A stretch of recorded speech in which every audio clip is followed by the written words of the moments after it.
Our next speaker will be Nigel Green, Chairman of Salmon Watch Ireland. This is an organisation made up of angling clubs, angling federations and fishery owners, and is working to protect and conserve Irish salmon and sea trout. Niall.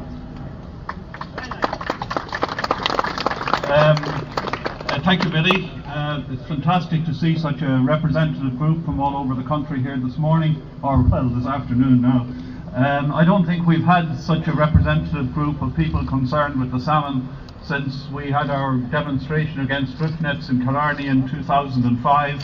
We succeeded in that campaign, and with the kind of support that's turned out here today and the advice that Mayor Welby has given about campaigning for the opinions of politicians at local and national level, I think that is a pretty important combination, and I hope his advice on that matter will be taken. The case against BIM's Galway Bay Super Farm can be summarised under a few short headings. The BIM scheme is mad and involves a reckless disregard for the whole range of environmental impacts, including especially those on wild salmon. The BIM scheme, as Ori has just said, fails to take a precautionary approach to the risks. There are sound legal reasons for believing that BIM has no legal basis for its self-holding an aquaculture licence, and the Minister for Agriculture, Food and the Marine, in considering the BIM application, is acting as a semi-judge, but he's also the chief cheerleader for the expansion of salmon farming and is totally conflicted.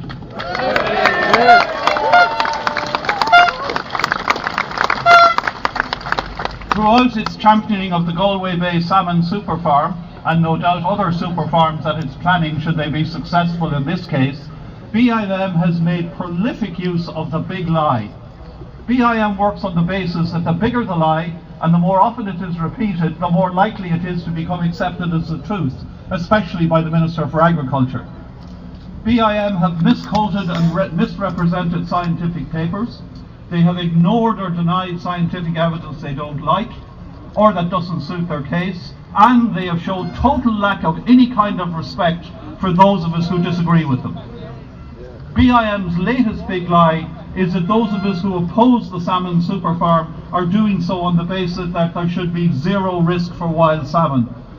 I'm not aware of anybody on our side of the argument that has put forward such a standard, but even if it had been put forward, the idea of zero, or certainly zero additional risk, is entirely in keeping with a most unlikely concordat between the North Atlantic Salmon Conservation Organisation and the International Salmon Growers Association, and that holds that wild salmon should not be subjected to sea lice levels any greater than those that occur naturally, and that's not a bad standard if that's what zero risk means.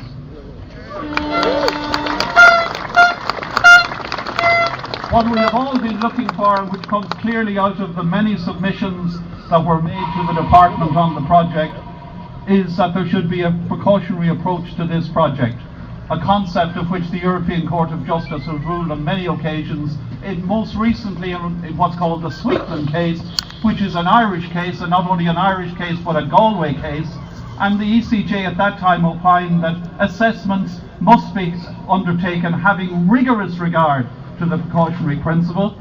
They've said that the national authorities may grant authorisation to a plan only if they are convinced that it will not adversely affect the integrity of the site concerned. Just consider how far from that standard the BIM application falls. It is time that Mr. Coveney put a stop to this nonsense before the integrity of the state's role in economic development is further compromised by blatant disregards for the facts, for truth and for the law. Having put a stop to it, he should then have a full investigation carried out into BIM's involvement and behaviour in this case. BIM's behaviour has been nothing short of reckless and disgraceful, and is a blot on the reputation of the whole Irish public service. Thank you very much.